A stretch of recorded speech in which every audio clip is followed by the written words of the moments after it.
Larry Perkins, well, this would be a step back in time, wouldn't it? You've been a patron, you've been on and off over the years, but to be the patron and competing in one of your old cars must be pretty good, feeling pretty good. Yeah, it is, and it certainly brings back memories, no doubt about that. And you know, a patron is something you never think about when you're busy doing all this. But now 20 years on, I think, hey, that's not bad being patron and indeed having the car here, which Jack's done a fantastic job of restoring and having a little fang around. I think it's fantastic. Yeah, you told me a bit about what you've done, and it's like having to take your car back in time to restore it to its an original. Normally you're trying to bring it up to date, but with everything, all the mods that have happened over that, and it just shows how durable and reliable these old Commodores were. Well, he's restored it to us. I had it on the grid at Bathurst 2003, which was my last race. That was a long time ago, and yeah, it feels exactly the same. My driving suit still fits, and I did 4 or 5 laps yesterday, and I thought, I can feel all the enthusiasm that I used to have, and yeah, it was great. Now, well, you've got a bit of history here yourself. 3 generations have raced here over the years. Have you got any major standouts about competing at the best racetrack in the world? Oh, Phillip Island for years has been right up there with the best racetracks.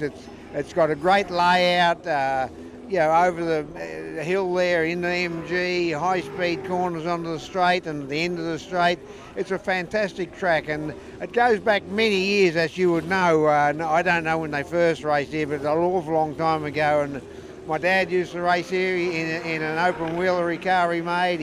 He raced in the first 500-mile race here in a Volkswagen in '62, and so we've got a lot of history. You wouldn't have much choice about not getting into motor racing, would you? No, but I can remember when it was way back coming here when I was only, must have been 5 or 6 with Dad, and I remember the toilet block was just a hessian wrapped around some sticks, and for some reason I've never forgotten that. So, yep, the current owners have certainly lifted the game of it, and it's a great venue.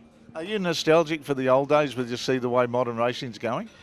Or gone? Well, I don't think I'm nostalgic, except when I go back as I am here today having a look. I just think this is what I think is amazing is the enthusiasm from hundreds of individuals, whether it be owners, mechanics, or people who were around then. And it's an era that was loved by many, and I can see why, and I don't try to compare it with modern racing because it's not comparable, and this is what it was then, and whether it be my era 20 years ago, but I'm seeing cars here that are much older than I am, and the race cars are lovingly cared for by individuals, and I think that's fantastic.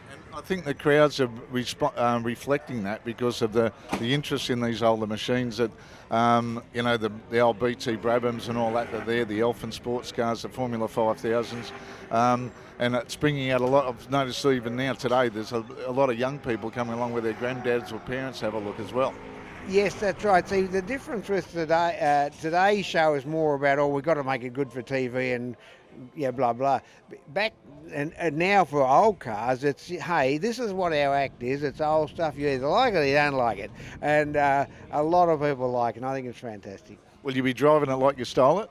I'll be driving it so that I make sure I drive it back into pit lane and hand it back to Jack. He'll be mad at me if I put it off the road. So I'll be having a little bit of reserve there, I promise you. I'd like to talk to you afterwards about when the first time on a grid for that 17 years and the buzz and the butterflies and everything that you've forgotten about until you get back in the car. That's true, you do forget about some things, but when I hop in the car now, the seating position, everything is so familiar, because as I say, I got the same driving suit, all that fits, everything feels so familiar, and I sort of see why I used to do it for so many years. I loved it, but when I retired, I thought, well, I'm moving on and doing something else, and but those feelings don't go away. Well, looking forward to seeing you roll the years back, mate, and get that adrenaline buzz again. Well done, Larry Perkins. Thank you very much.